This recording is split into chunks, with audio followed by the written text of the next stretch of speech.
राधे राधे दोस्तों, आज इस वीडियो में हम मकर संक्रांति की इम्पोर्टेंस के बारे में जानेंगे और इससे जुड़ी एक कहानी भी सुनेंगे। भारत जैसे विविधतापूर्ण देश में त्योहारों का विशेष महत्व है और मकर संक्रांति उन फेस्टिवल्स में से एक है जो सांस्कृतिक, आध्यात्मिक और सामाजिक एकता का प्रतीक है। यह त्योहार हर साल 14 या 15 जनवरी को मनाया जाता है, जब सूर्य मकर राशि में एंटर करता है। इसे उत्तरायण की शुरुआत भी कहा जाता है, जिसका अर्थ है प्रकाश और पॉजिटिविटी की दिशा में कदम बढ़ाना। मकर संक्रांति की पौराणिक कथाओं में से एक इम्पोर्टेंट कथा भगवान विष्णु से जुड़ी है। कहा जाता है कि भगवान विष्णु ने इस दिन असुरों का अंत कर उनके सिरों को मंदार पर्वत के नीचे दबा दिया था। इससे स्वर्ग और पृथ्वी पर शांति स्थापित हुई थी। इसी कारण इस दिन को बुराई पर अच्छाई की जीत का पर्व माना जाता है। एक दूसरी कथा में कहा गया है कि सूर्य देव अपने पुत्र शनि से मिलने जाते हैं। पौराणिक मान्यता के अनुसार सूर्य और शनि का संबंध काफी जटिल था, अच्छा नहीं था, लेकिन इस दिन उनके मिलन को पवित्र और शुभ माना गया है। यह पर्व पिता और पुत्र के रिश्ते की मधुरता और समर्पण का प्रतीक है। मकर संक्रांति का साइंटिफिक और प्राकृतिक महत्व भी है।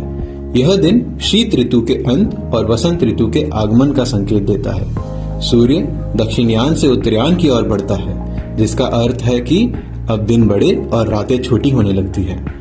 यह समय नई फसल की कटाई और समृद्धि का प्रतीक है। भारत के हर कोने में मकर संक्रांति को अलग अलग नामों और परंपराओं के साथ मनाया जाता है। जैसे नॉर्थ में उत्तर प्रदेश और बिहार में इसे खिचड़ी पर्व कहा जाता है। इस दिन खिचड़ी बनाकर भगवान को अर्पित की जाती है और गरीबों को दान दिया जाता है। पतंगबाजी का विशेष महत्व है। आसमान रंग बिरंगी पतंगों से भर जाता है और घर घर में उत्साह का माहौल होता है। पश्चिम भारत, गुजरात और महाराष्ट्र में इसे उत्तरायण कहा जाता है। लोग पतंगबाजी के साथ तिल गुड़ के लड्डू बांटते हैं और कहते हैं, तिल गुड़ खाया, गुड़ गुड़ बोला। यह दिन आपसी सौहार्द और रिश्तों में मिठास लाने का प्रतीक है। साउथ भारत, तमिलनाडु में इसे पोंगल के रूप में मनाया जाता है। यहाँ लोग नई फसल को भगवान को अर्पित करते हैं और पोंगल नामक विशेष व्यंजन बनाते हैं। इस दिन घरों को सुंदर रंगोली और फूलों से सजाया जाता है। पूर्व भारत, असम में इसे भुगाली बिहू कहा जाता है। लोग नई फसल का जन्म मनाते हैं और कम्युनिटी लंच करते हैं। मकर संक्रांति के दिन आप क्या कर सकते हैं? इस दिन पवित्र नदियों में स्नान का महत्व है। मान्यता है कि इससे सारे पाप धुल जाते हैं। भगवान सूर्य देव की पूजा करें और अर्घ दें। तिल, गुड़, अन्न और कपड़े जरूरतमंदों को दान करें। इसे सबसे पुण्यदायी कर्म माना गया है। खिचड़ी बनाकर घर के सदस्यों के साथ भोजन करें। तिल गुड़ के लड्डू बनाएं और बांटें। इस दिन पतंग उड़ाना एक पारंपरिक खेल है। यह उमंग और उत्साह का प्रतीक है। आइए अब हम मकर संक्रांति से जुड़ी एक प्रेरणादायक कहानी सुनते हैं। एक गांव में गरीब किसान रहता था। उसके पास केवल थोड़ा सा तिल और गुड़ था।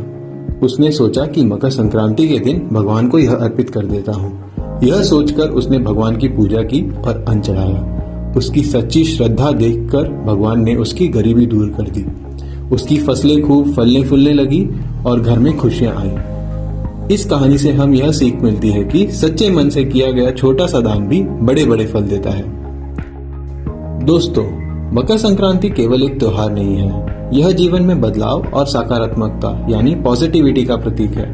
यह दिन हमें सिखाता है कि जैसे सूर्य उत्तरायण होकर प्रकाश फैलाता है, वैसे ही हमें भी अपने जीवन में खुशियां और आशा का उजाला फैलाना चाहिए। तो इस मकर संक्रांति तिल गुड़ के साथ अपने रिश्तों में मिठास भरें और सभी के जीवन में खुशियां लाएं। आपके साथ यह महत्वपूर्ण ज्ञान शेयर करके मुझे बहुत खुशी हो रही है। यदि आपको यह वीडियो पसंद आई तो प्लीज लाइक करें, शेयर करें और हमारे चैनल को सब्सक्राइब करें। अगले वीडियो में फिर मिलेंगे, तब तक के लिए जय श्री कृष्ण।